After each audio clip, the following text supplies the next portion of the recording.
Hello everyone, and welcome back to another tutorial. Today, I'll show you how to set up a custom mod pack in Minecraft, or how to add mod packs. Firstly, let's install Minecraft 4.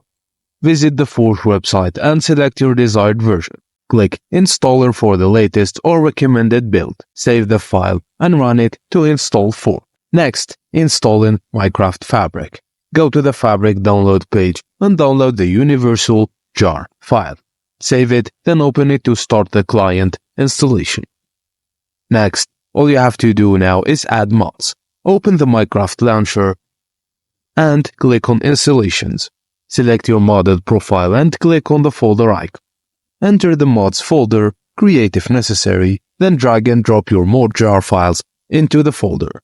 Return to the launcher and play the modded profile to load your custom mod pack. And that's it guys, as simple as that. Thank you for watching, and please don't forget to like and subscribe for more.